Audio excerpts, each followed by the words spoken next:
비선형 자료 구조라는 표현이 나오죠. 비선형. 그 대표적인 게 이제 비선형이다라고 이야기를 하면은 두 가지예요. 트리가 있고 그다음 그래프가 있죠. 그래프가 있는데 여기서는 이제 그래프는 좀 골치 아프니까 빼고 트리 얘기만 잠깐 할게요. 그 나뭇가지가 뻗어 나가는 거 같죠? 이렇게 나뭇가지가 하나 이렇게 쭉 줄기가 올라오면 가지가 하나 뻗고 또 뻗고 그 가지가 또 뻗고 또 뻗고 또 뻗고 또 뻗고 또 뻗고 또 뻗고 이렇게 돼서 이제 하나의 뭐 트리를 이룬다 뭐 이런 거죠. 이게 그래서 이제 트리 구조다라고 얘기를 하는데 이 중에 이제 그 가지가 나올 때 딱 두 개만 나오면 그걸 이진 트리라 그래요. 이진 트리. 근데 이제 비선형 자료 구조에 비해서 성능이 우수한데 심지어 매우 우수해요. 이게 왜 그러냐면 이걸 이제 설명을 또 좀 드려야 되겠죠. 자, 비선형 자료 구조가 좋은 게 뭐냐면 예를 들면 선형 구조면 여기 카드가 있어요. 카드가 있어요. 카드가 있어요. 카드가 있어요. 쭉 해가지고 카드가 몇 개 있니 그랬더니 10만 개가 있다는 거야. 그럼 이 전체 중에서 이 쭉 이렇게 있는데 이 10만 개 중에서 야 여기 35번이 여기 있나? 라고 물어요. 그럼 이건 이제 검색을 해야 되잖아요. 근데 만약에 이게 정렬이 안 돼 있어. 그러면 10만 번을 뒤져봐야 이게 여기 있다. 혹은 없다가 판단이 나요. 근데 문제는 뭐냐면 이 없다를 판단하려면 10만 번을 다 뒤져봐야 돼. 그러니까 비선형인데, 그러니까 비선형이래. 그 선형 구조인데 거기에다가 플러스 정렬 자체도 되어 있지도 않아. 이렇게 되면은 뭐 좀 했다 하면 10만 번을 맨날 뒤져야 되니까 이 효율이라고 하는 게 아주 개판이 되는 거예요.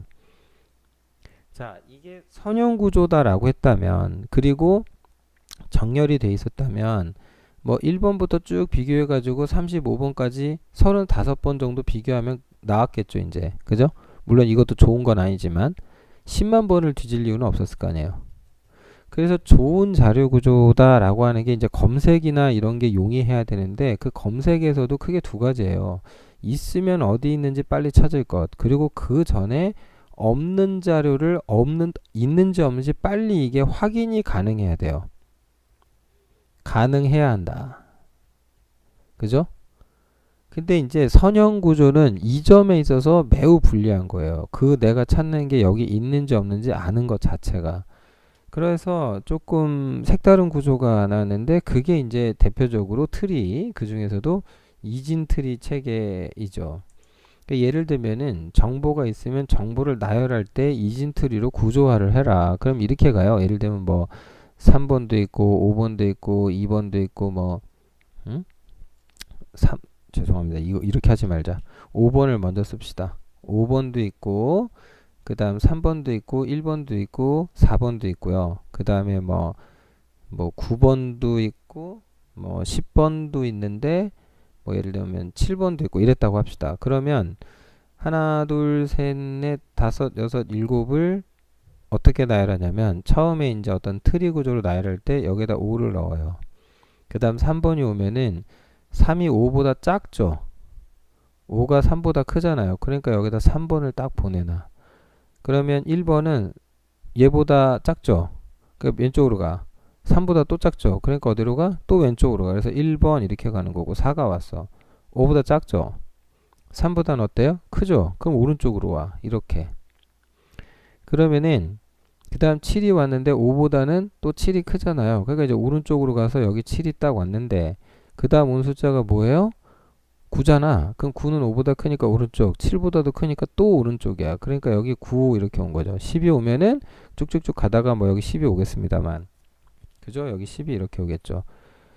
만약에 이제 10이 아니라 여기가 10 대신에 뭐 9, 뭐 6이었다든지 그랬으면 5보다 크니까 일로 올 거고 7보다 작으니까 여기에 6 뭐 이런 식으로 왔겠죠. 그럼 중요한 게 뭐냐면 여기에서 20이라는 숫자가 있습니까? 라고 검색을 하면 이렇게 되겠죠?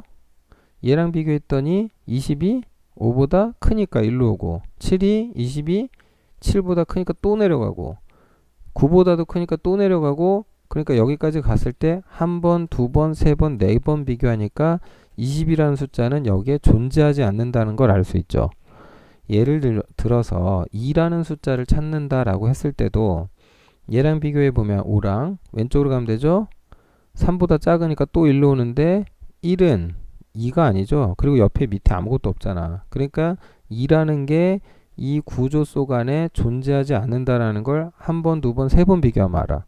근데 이걸 만약에 그냥 단순 순차 비교를 이렇게 했다 그러면은 하나, 둘, 셋, 넷, 다섯, 여섯, 일곱, 여덟 번 정도를 비교해야 2가 여기 없다, 20이 여기 없다를 안단 말이에요. 그래서 비선형 구조에서 이렇게 이진 트리 구조로만 해줘도 정보를 찾아가는 속도가 진짜 무지하게 빨라지거든요. 정말 살벌하게 빨라져요. 그러니까 이렇게 나열 처음에 이런 게 이제 정리죠. 정리를 이렇게 딱 해놓으면 이렇게 구조화해 두면 나중에 뭔가 정보를 검색하거나 할 때 굉장히 용이하겠죠. 빠르게 뭔가 접근할 수도 있고, 그죠? 여기서 3을 찾아라 라고 하면 한 번 비교하고 왼쪽 가면 이제 3이 5보다 작으니까 바로 3을 찾죠. 그래, 이런 장점이 있는 거죠. 그래서 비선형 자료 구조가 보통 선형 자료 구조에 비해서, 그러니까 비선형이다 그러면, 그러니까 말 그대로 이제 잠깐 비선형이다 그러 대신에 이제 선형이 있고요. 이 얘네들이 비교를 해보면 일단 구조라는 측면에서 비선형은 아주 복잡해요. 선형 구조는 매우 간단하죠. 그죠? 하지만 효율이라는 측면, 그 여러 가지가 있겠습니다만 특히 접근에 대해서 이야기할 때는 얘는 높고 얘는 낮아요. 그러니까 언제 선형 구조냐, 언제 비선형 구조냐. 그러니까 이제 구조가 복잡한 게 이게 이제 다 비용이거든요. 비용. 내가 머리를 써야 되고 구조도 복잡해야 되고. 근데 그렇게 해놨을 때 상대적으로 고성능을 내서 이 비용을 드릴만 하다. 그럼 이렇게 가는 거고, 아니야 우린 간단한 게 장땡 이러면은 효율 포기하고 그냥 일로 가는 거죠. 그러니까 모든 거는 이제 상황이에요. 상황에 맞춰서 생각해 보면 될 일이죠.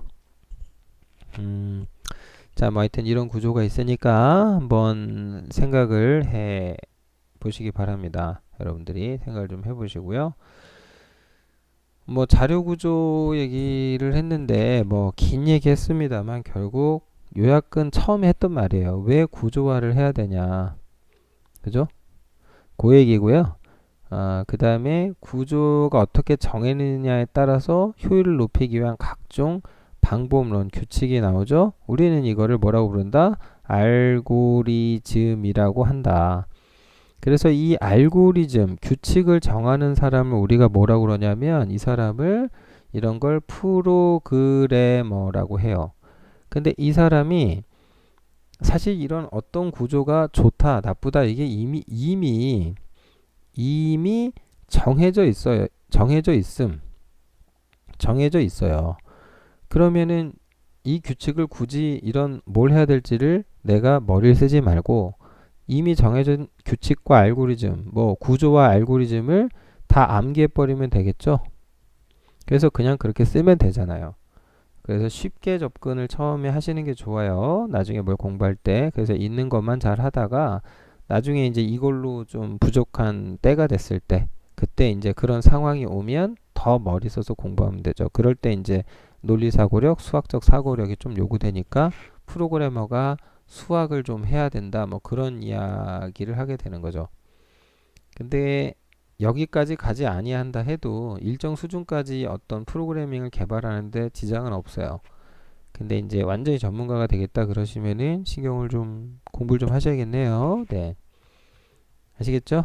네. 일단은 넓고 얕게 자료구조 알고리즘 배워봤는데 이 정도를 만약에 여러분이 C 언어 같은 프로그래밍 언어나 자바가 됐든 이런 걸로 한번 구현하려 그러면 이 정도는 중급이 아니라 초급이 아니고 이 정도 할 수 있으면 이제 중급이다 이런 표현을 해요.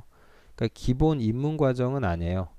입문 지나서 지금 딱 비선형까지 하시면은 이 정도는 이제 응용 수준이다라고. 입문 완전 초보는 조금 살짝 넘어간 거죠. 물론 이 정도도 초보 수준의 이론이라 할 만한데 이 정도만 잘하셔도 훌륭합니다. 자, 아시겠죠? 그러니까 좀 어려웠던 분들은 다시 한번 보고 복습하시고요. 아, 이런 식이구나. 이렇게 된다는 거구나 정도로만 얕게 알고 넘어가시면 되겠습니다.